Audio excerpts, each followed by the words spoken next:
Chers amis, chers camarades, je tiens d'abord à saluer ceux qui nous ont rejoints ce dimanche à la fête lyonnaise de lutte ouvrière. Malgré la crise sanitaire, malgré les complications et les inquiétudes qu'elle provoque, nous avons pu tenir cette fête. Nous pouvons en être fiers et cela fait chaud au cœur de pouvoir nous retrouver dans cette ambiance fraternelle pour discuter des voies et des moyens de défendre nos intérêts. Nous sommes peut-être masqués, mais nous ne sommes pas muselés.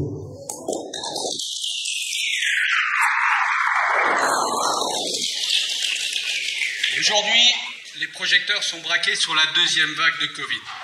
Les médias égrènent de nouveau le décompte des hospitalisations. Mais la vague qui nous menace le plus gravement, c'est celle des plans de licenciement. C'est celle qui fabrique des chômeurs par dizaines de milliers. C'est l'offensive patronale pour aggraver l'exploitation. On pourrait dresser la carte des départements classés en zone rouge parce qu'ils dépassent la moyenne nationale quant au nombre de chômeurs ou parce que les associations caritatives sont débordées par les demandes d'aide humanitaire, alimentaire. Les annonces de licenciement pleuvent. Bridgestone a jeté une bombe en annonçant la fermeture de son usine de Béthune avec 850 ouvriers. Ici, à Saint-Priest, Renault Trucks a annoncé la suppression de 450 emplois dans son secteur recherche et développement. General Electric s'apprête à en supprimer 750 en France, dont la moitié de l'effectif de Villeurbanne. Mardi, c'est le laboratoire Giffrère à Dessines qui annonce la suppression de 125 emplois. Même les secteurs pour qui la crise est une opportunité de développement suppriment des postes. Ainsi, le groupe pharmaceutique Sanofi, qui réalise chaque année entre 5 et 7 milliards d'euros de profit et touche des centaines de millions de subventions de l'État, supprime 1700 emplois. JTEC, équipementier automobile, dont le siège est à Irigny, annonce 650 suppressions d'emplois en Europe. JTEC n'est pas une PME. Elle appartient au géant Toyota. Pour justifier cette saignée, ses dirigeants invoquent les constructeurs automobiles de plus en plus agressifs sur les prix. Cette agressivité sert bien sûr de prétexte, mais elle est révélatrice de la guerre féroce que se livrent entre eux les capitalistes à la tête des grandes entreprises pour préserver coûte que coûte leur rentabilité. Cette guerre se répercute sur les sous-traitants, leurs fournisseurs. Elle provoque des faillites en cascade dans des PME ou chez les artisans. Mais ce sont bien sûr les travailleurs qui paient au prix fort cette guerre économique. L'un des outils utilisés par les patrons pour attaquer nos droits et nos salaires s'appelle accord de performance collective. Ces accords sont un grossier chantage. Soit les salariés acceptent de perdre des jours de congé, des primes, le 13e mois, de travailler plus longtemps, soit leur patron menace de licencier ou de fermer l'entreprise. Les APC sont bien sûr des marchés de dupes. La liste est longue des usines qui ont fermé après que les travailleurs aient accepté de gré ou de force de sacrifier une partie de leur salaire ou de rallonger leur journée de travail. On peut citer Bosch à Vénissieux, l'une des premières usines où de tels accords avaient été acceptés et qui a fini par fermer. Céder au maître chanteur ne protège jamais.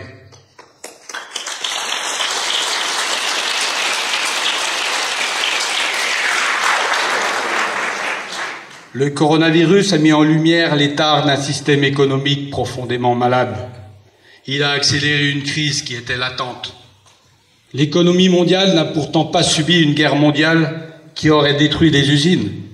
Dans un système économique rationnel, la production et les échanges pourraient redémarrer sans casse après un court arrêt. Les marchandises et les capitaux accumulés pendant les années de croissance devraient permettre de tenir plusieurs mois sans produire ce qui n'est pas essentiel à la vie quotidienne. Mais l'économie capitaliste est tout sauf rationnelle. Les capitaux appartiennent à une toute petite minorité de capitalistes privés. Cette minorité possède des moyens de production, de transport, de distribution. Ces capitalistes sont tous à la recherche des coûts de production les plus bas, des fournisseurs les moins chers, de la clientèle la plus nombreuse. Pour eux, la crise du coronavirus est une formidable opportunité pour racheter ou faire disparaître leurs concurrents. Il y a aujourd'hui une guerre implacable entre Boeing et Airbus pour savoir lequel survivra au ralentissement du trafic aérien. Dans la distribution de l'eau et la gestion des déchets, Veolia a mis 10 milliards d'euros sur la table pour racheter son concurrent Suez. Certains vont couler, d'autres vont être absorbés. Comme le formulait un économiste en vue, il faut se préparer à une phase du durcissement du capitalisme. Pour aider les patrons à faire face à la crise, les gouvernements ont ouvert les cordons de la bourse. Cela a démarré dès le mois de mars par des crédits illimités aux entreprises. Au moment où les hôpitaux étaient débordés à cause des années de coupes budgétaires, l'urgence pour Macron et le maire était de garantir, quoi qu'il en coûte, la trésorerie des entreprises, c'est-à-dire leurs profits. Il y a 2 semaines, Macron et Castex ont présenté leur plan de relance. Ce plan, c'est Noël en septembre. 100 milliards d'euros de cadeaux, de baisse d'impôts, d'investissements réalisés par la collectivité. Castex et le maire ont été clairs. Ces milliards sont offerts sans condition, sans contrainte, sans engagement de la part des entreprises. C'est une preuve d'amour aux patrons, une façon de leur dire « Faites ce que vous voulez de cet argent, nous sommes derrière vous ». Depuis toujours, les capitalistes justifient leur marche par les risques qu'ils prendraient. Même dans la jeunesse du capitaliste, c'était déjà un mensonge. Des lignes de chemin de fer à la construction des réseaux téléphoniques, c'est toujours l'État qui a financé les investissements pour le compte de la bourgeoisie. Mais aujourd'hui, l'État n'est plus seulement une béquille pour les capitalistes. Il leur fournit un dispositif de perfusion intraveineuse pour maintenir en vie une classe devenue sénile. Tous les risques, tous les coûts sont assumés par l'État. Les capitalistes ne se donnent même plus la peine d'investir dans la production. Ils récupèrent directement les profits.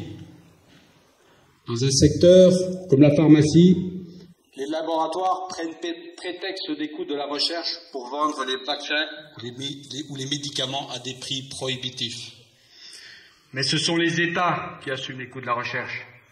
Avec le CICE ou le CIR, 2 crédits d'impôt qui rapportent gros, Sanofi, Merck et les autres empochent des centaines de millions chaque année.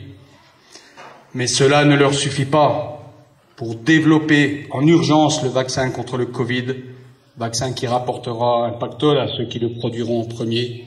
Les laboratoires ont exigé que les États paient d'avance. Ainsi, seuls les riches des pays riches pourront y accéder.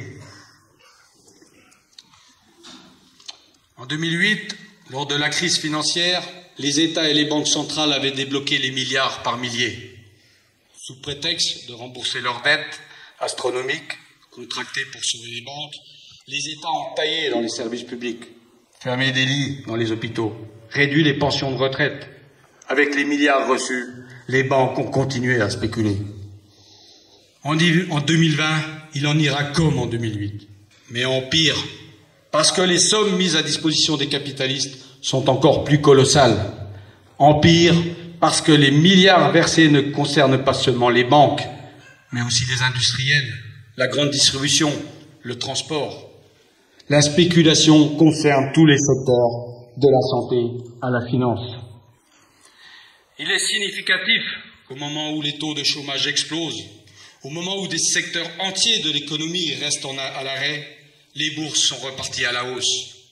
Le monde s'écroule, mais pour la petite poignée de grandes fortunes qui dominent l'économie mondiale, ça va de mieux en mieux.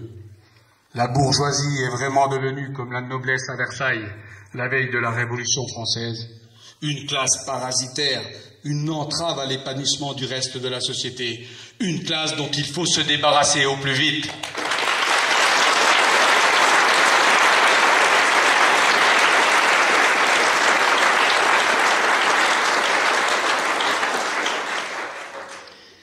La guerre économique entre les grands groupes industriels ou financiers ne provoque pas seulement la ruine de fractions entières de la société. Elle renforce le protectionnisme et les rivalités nationales.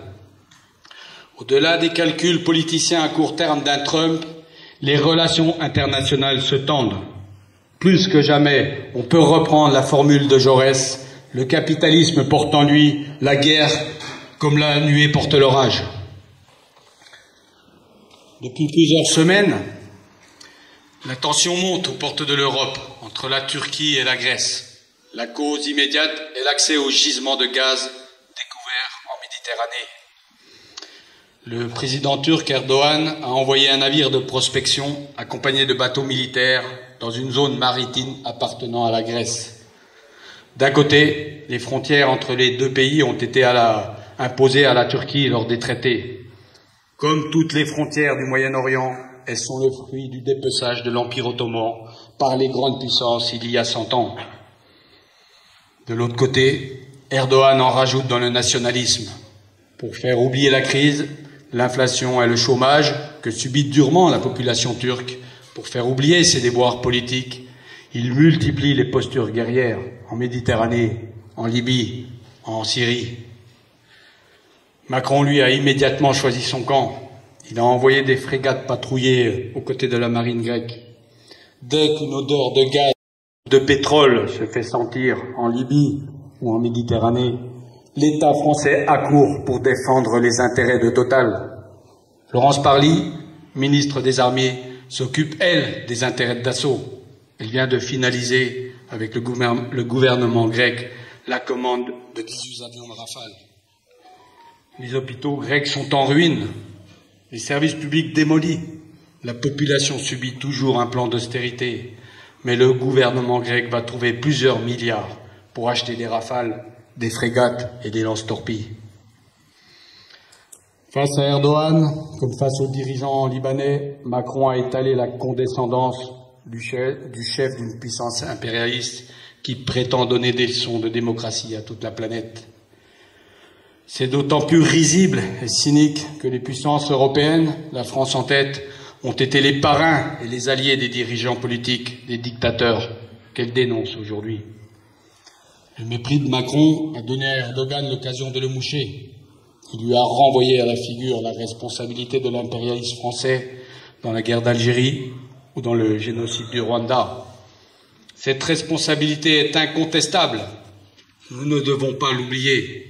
Les travailleurs de ce pays doivent dénoncer et combattre la politique criminelle en Afrique ou ailleurs, en leur nom, par les dirigeants politiques français. Ce n'est jamais la liberté et la démocratie qu'ils viennent défendre, mais toujours les intérêts des Total, Bolloré, Dassault et compagnie.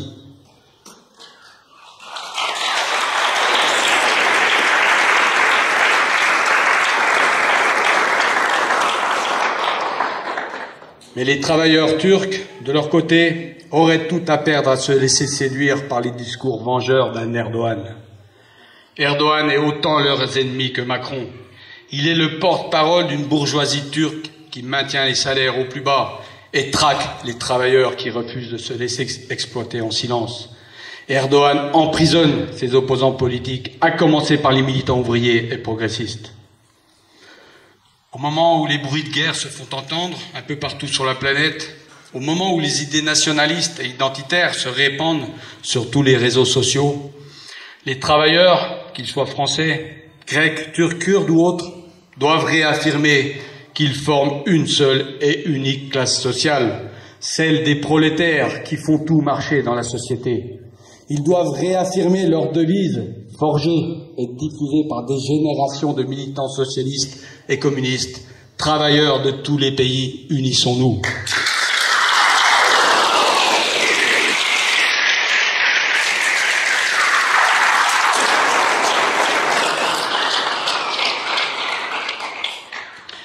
Les effets de la crise économique se répercutent sur tous les aspects de la vie sociale. Pour ne pas se laisser doubler par la droite et l'extrême droite sur le terrain de la sécurité, Macron et ses ministres ont déclenché une campagne nauséabonde. En parlant d'ensauvagement de la société, de séparatisme de certains quartiers, d'atteinte à la laïcité, ils utilisent volontairement le vocabulaire de Le Pen ou Zemmour. Ils stigmatisent avant tout les musulmans qu'ils assimilent sans nuance aux islamistes radicaux. Alors oui, il y a du séparatisme dans cette société. Il y a d'un côté des ghettos de riches avec des prix de l'immobilier si élevés que les seuls smicards que l'on y rencontre, ce sont des travailleurs chargés de ramasser les poubelles ou de faire le ménage. Ces séparatistes-là ne posent pas de problème à Macron. De l'autre côté, il y a les villes et les quartiers où vivent les premiers de corvée, les aides-soignantes, les auxiliaires de vie, les livreurs et tous ceux qui ont assuré le fonctionnement de la société pendant le confinement. Du fait du chômage de masse, de la précarité croissante et des salaires insuffisants, la vie quotidienne dans ces quartiers devient de plus en plus dure. Cela devient plus dur de nourrir sa famille, de payer ses loyers, ses factures. Tous les responsables des associations caritatives en témoignent, les files d'attente s'allongent dans leurs locaux. Alors bien sûr, il y a la délinquance, les violences gratuites et le trafic organisé qui pourrissent en effet la vie des habitants. Mais c'est avant tout l'aggravation de la pauvreté, l'absence d'avenir pour la jeunesse, l'impossibilité de trouver un emploi stable, auquel il faut ajouter le reflux des organisations ouvrières qui renforcent et aggravent la violence des rapports sociaux. Alors ajouter du bleu dans les rues, comme le dit Darmanin, c'est-à-dire augmenter le nombre de policiers, ne fera que jeter de l'huile sur le feu.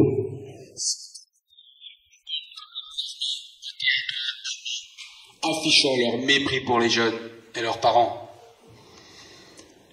Toutes les difficultés vécues dans les quartiers populaires, Macron, Darmanin ou Chiappa s'en moquent. Pire, toutes leurs politiques les aggravent. Réforme de l'assurance chômage, démolition des retraites, baisse de l'APL. Toutes ces mesures ont aggravé les difficultés des chômeurs, des bas salaires, des précaires, des anciens. Macron et sa bande ne parlent des quartiers populaires que pour venir chasser des voix sur les plates-bandes de Le Pen et compagnie. Ils sèment un poison mortel, celui de la division entre les travailleurs selon leur origine, leur nationalité ou leur croyance ou leur couleur de peau. Eh bien, nous ne devons pas tomber dans ce piège.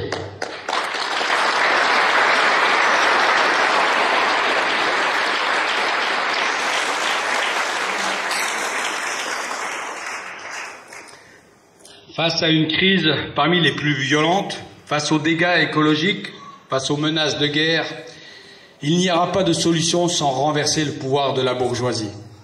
Il ne suffira pas de changer le locataire de l'Élysée ou la majorité au Parlement. Il ne suffira pas de réécrire la Constitution ou de changer des lois. Il faudra mener un combat acharné, un combat difficile et sans merci, pour exproprier la bourgeoisie qui détient le véritable pouvoir sur la société, pour la simple raison qu'elle possède les capitaux. Depuis que les propriétaires de Bridgestone ont annoncé la fermeture de l'usine de Béthune, les élus locaux, les députés et même le ministre de l'économie pleurent en parlant d'un coup de poignard dans le dos. Mais leurs larmes de crocodile sont inutiles. À la fin, les actionnaires feront ce qu'ils veulent. Les élus et les ministres sont impuissants, car ils s'inclinent devant la propriété privée.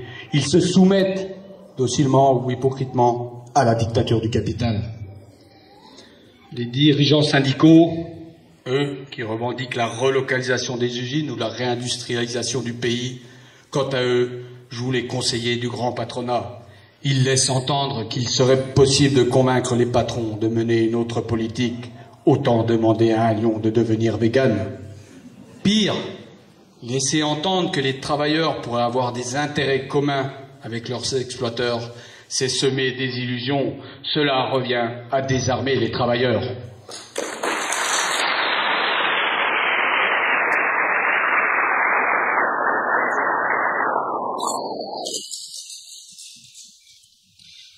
Les marchands d'illusions sont aussi de retour du côté des partis de gauche. À quelques mois des régionales, à 2 ans de la prochaine présidentielle, les grandes manœuvres ont commencé pour tenter de répartir, pour tenter de se répartir les postes et pour désigner le meilleur candidat commun. Génération après génération, la même pièce se reproduit, avec l'apparition de nouveaux acteurs quand les anciens sont trop usés, et quelques innovations dans le langage. Crise écologique oblige, ceux qui ont l'écologie pour fond de commerce, comme Jadot, revendiquent les meilleures places. Entre le PS et la France insoumise, c'est à qui sera le plus vert. Mais quel que soit celui ou celle qui émerge, les travailleurs n'ont rien à attendre d'une énième mouture de l'union de la gauche. N'importe quel politicien, vert, rose ou même teinté de rouge, qui accédera au pouvoir, servira sans réserve les intérêts des capitalistes. Nous l'avons trop souvent expérimenté dans le passé et nous l'avons payé trop cher. Nous le constatons autour de nous, une majorité de travailleurs rejette non seulement Macron et ses alliés, mais finalement tous les partis, même la politique en général. Entre les angoisses dues à la situation de la désorientation provoquée par des trahisons successives, le fatalisme l'emporte sur la révolte. La confiance dans tout ce qui vient de l'État et ses dirigeants est rompue. Les idées complotistes de toutes sortes prolifèrent. Cela renforce la passivité et la résignation plutôt que la volonté de se battre. Mais le passé l'a prouvé moult fois. Cet état d'esprit peut changer très vite. C'est parce que les attaques de la bourgeoisie ne s'arrêteront jamais que les opprimés finiront par se révolter. Mais quand ces révoltes éclateront, il ne suffira pas qu'elles soient dévoyées dans des voies de garage. Et pour l'éviter, les travailleurs devront avoir un programme de combat, un programme de lutte qui vise les vrais maîtres de la société, les capitalistes, et pas leurs larbins de l'appareil d'État. Ce programme, nous devons le faire connaître. Nous devons le rendre compréhensible en mettant en avant des objectifs simples et unificateurs. Face au licenciement, il faut répartir le travail entre tous les salariés sans diminution de salaire. Il faut travailler moins pour travailler tous. Les travailleurs ne demandent pas la charité. Ils exigent un travail honnête pour tous, avec un salaire qui permette de vivre dignement. Ils y ont un droit moral, car ils font fonctionner toute la société, du personnel hospitalier aux éboueurs, des caissières de grandes surfaces aux ouvriers des usines, aux conducteurs de bus, aux chauffeurs routiers, en passant par les cheminots. Le pouvoir d'achat doit être protégé contre la hausse des prix par l'échelle mobile des salaires, c'est-à-dire leur indexation sur les prix. C'est le seul moyen d'éviter que les salariés soient transformés en miséreux, réduits à dépendre de la charité publique et privée. L'argent existe pour créer tous les emplois nécessaires pour maintenir les salaires et le pouvoir d'achat.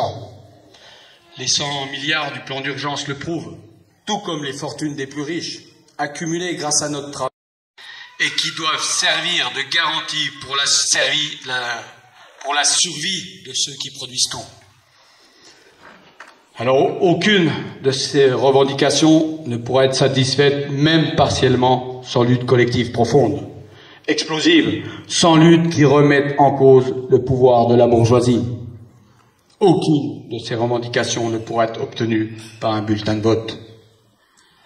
Pour mettre en œuvre ce programme de défense de leur intérêt, les travailleurs devront mettre leur nez dans les comptes et les affaires des capitalistes. Ils devront passer par-dessus les lois qui protègent le secret des affaires et le secret bancaire.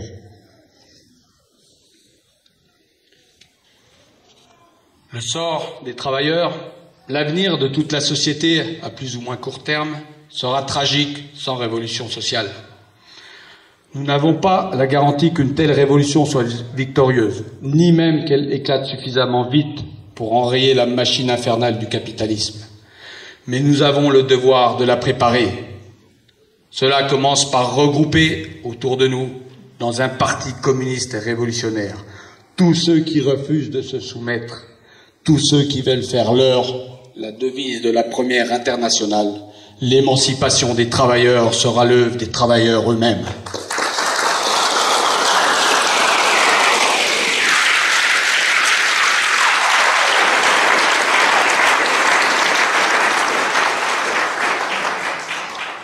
Alors, Bon courage pour mener toutes ces discussions et en attendant, profitons ensemble des dernières heures de cette fête.